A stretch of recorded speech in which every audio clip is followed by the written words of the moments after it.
Hello everyone, welcome to my YouTube channel talk with Arya.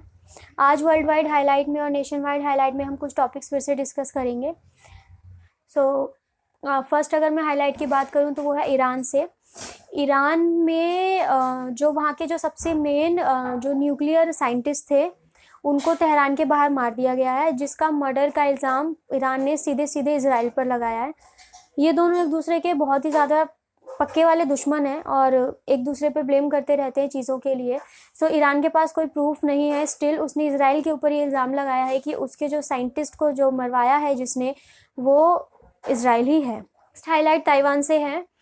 Taiwan की government ने एक decision लिया था कि यूएसए से पोर्क को इंपोर्ट करने के लिए रोकेंगे या कम इंपोर्ट करेंगे। पोर्क यानी जो पिग का जो फ्लैश होता है।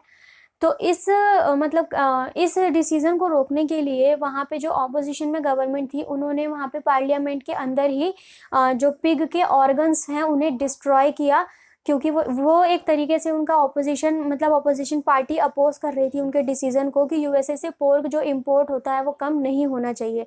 सो इसकी वजह से उस दिन पार्लियामेंट की पूरी मीटिंग जो है वो वहाँ पे डिस्ट्रॉय हो गई थी। बात करें नेक्स्ट हाईलाइट की तो जायर बोल्सोनारो जो कि ब्राज़ील के प्रेसिडेंट हैं, उन्होंने ये स्टेटमेंट दी है कि वो किसी भी वर्किंग कोविड वैक्सीन का यूज़ नहीं करेंगे। जैसे कि पता है हम सबको कि ब्राज़ील में कोविड इंडिया से भी ज़्यादा रहा है, यानी ब्राज़ील में क्योंकि वहाँ पे बायोडाइवर्सिटी ज़्यादा है और वहाँ का एटमॉस्फेयर ऐसा है कि वहाँ पे ये वायरस बहुत ही ज़्यादा स्प्रेड हुआ था। स्टिल इस तरीके की कंडीशन होने के बाद भी वहाँ पे इस तरीके से स्टेटमेंट दी गई है। वहाँ के प्रेसिडेंट ने ऐसा बोला है कि वो किसी भी तरीके की वर्किंग कोविड वैक्सीन का यूज़ नहीं करेंगे। इससे बेहतर वो ये समझते हैं कि मास्क का यूज़ करें, जिससे कि मास्क ज़्यादा बेहतर है कोविड की वैक्सीन से। सो ये स्टेटमेंट उनके सामने आई थी। अब बात करें नेशन वाइज हाईलाइट की।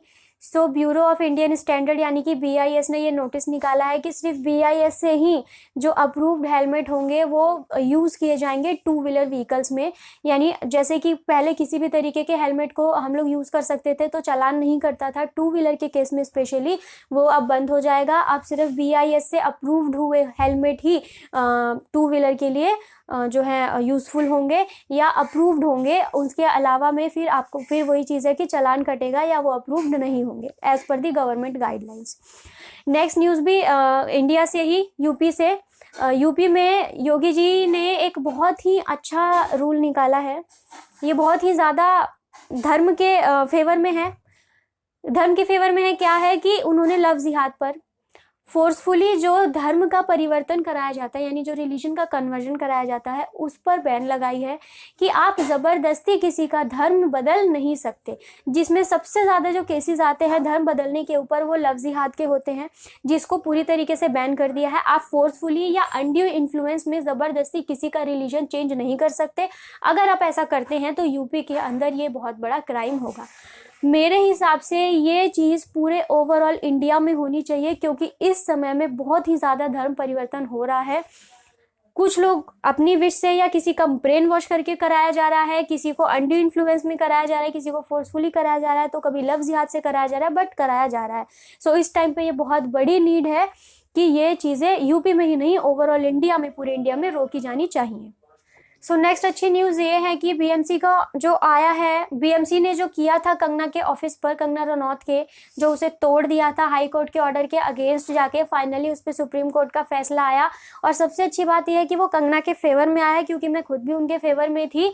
और BMC के ऊपर 2 करोड़ रुपए का फाइन भी लगाया है, जो कि उन्हें कंगना जी को पे करना होगा उनकी प्रॉपर्टी का लॉस जो उन्होंने किया है हाई कोर्ट के ऑर्डर के अगेंस्ट जाके भी। इसके लिए BMC को 2 करोड़ रुपए का जुर्माना भरना पड़ेगा। नेक्स्ट हाईलाइट में मैं बात करती हूँ, इंडिया के ऊपर चाइना ने ब्लेम लगाया है। ब्लेम नहीं लगाया है, अपनी स्टेटमेंट में WHO से चाइना ने बोला है, क्योंकि वायरस जो है यानी कोरोना वायरस वो वुहान में फर्स्ट टाइम टेस्ट किया गया है। इसका मतलब ये नहीं है कि वो ओरिजिनेट चाइना से, वुहान से ही हुआ है।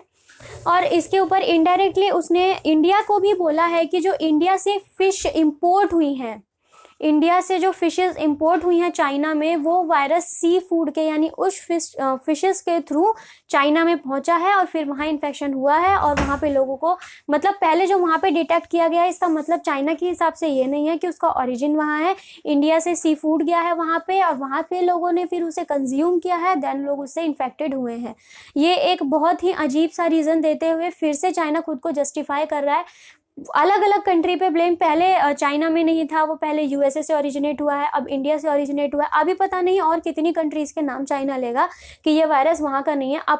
अपने झूठ को सही बनाने के लिए पता नहीं और अभी कितने सारे वो झूठ, मतलब फॉल्स स्टेटमेंट देगा और एक फॉल्स स्टेटमेंट की एक पूरी चेन तैयार करेगा। ये चीज़ देखते हैं। अभी रिसेंट में योगी जी ने रोड शो में हैदराबाद का नाम बदलकर भाग्यनगर रखने की बात कही, जिसपे वहाँ का जो वो हैं असदुद्दीन ओवैसी जी हैं, जिनकी पार्टी है AIMIM, वो वहाँ का गढ़ ही मानी जाती है। सो वो बहुत ही ज़्यादा इस चीज़, मतलब इस स्टेटमेंट को सुन के बौखला गए हैं या गुस्से में बहुत ज़्यादा वो हो गए हैं नाम बदलने के ऊपर, जो कि योगी जी के लिए कोई बहुत बड़ी बात है ही नहीं। ये तो उनका शुरू से काम रहा है, या अच्छा लगता है उन्हें कि आप जो है मुगल्स के नाम, यानी कि इस तरीके से कोई मुगल वर्ड ना यूज़ करके आप वो अपनी कल्चर का वर्ड यूज़ करके किसी भी जगह को देना चाहते हैं। जैसे इलाहाबाद का उन्होंने प्रयागराज कर दिया, इसमें कुछ गलत भी नहीं है, ये उनका एक अपना तरीका है करने का, जिससे कि असदुद्दीन ओवैसी बहुत ज़्यादा बौखला गए, क्योंकि बात हैदराबाद की आती है और हैदराबाद को वो अपनी पर्सनल प्रॉपर्टी समझते हैं। ये लास्ट हाईलाइट जो कि है अभी जो हमारे यहाँ पे प्रोटेस्ट चल रहा है किसान का, वहाँ से हरियाणा के फॉर्मर CM रहे भूपेंद्र हुड्डा जी, उन्होंने ये ट्वीट किया कि जो किसान कर रहे हैं वो उनके सपोर्ट में हैं, किसान गलत नहीं कर रहे हैं और उन्हें ऐसा करना चाहिए क्योंकि चीज़ें जो हैं उनके अगेंस्ट हो रही हैं। इसी के उसमें जो कल अमित शाह जी का ट्वीट आया था, जिसमें वो एग्री हुए थे बात करने के लिए, मतलब होम मिनिस्टर एग्री था कि वो 3 दिसंबर को डिस्कस करेंगे और 3 दिसंबर तक उन्हें सारी फैसिलिटीज़ प्रोवाइड की जाएंगी। उसको किसान के उन्होंने जो है पूरी तरीके से डिनाई कर दिया है। वो किसी तरीके की बात करने या डिस्कस करने के मूड में नहीं है, वो सीधे सीधे लॉज में चेंजेस चाहते हैं। सो देखते हैं अब आगे यूनियन का क्या फैसला होता है या होम मिनिस्ट्री क्या करती है इस टॉपिक पर। फिर मैं नेक्स्ट बात करूंगी अब इस टॉपिक पे, फिर देखते हैं कल क्या क्या नई चीज़ें होती हैं। सो मैं फिर आऊँगी नेक्स्ट अपडेट्स के साथ। तब तक के लिए थैंक यू।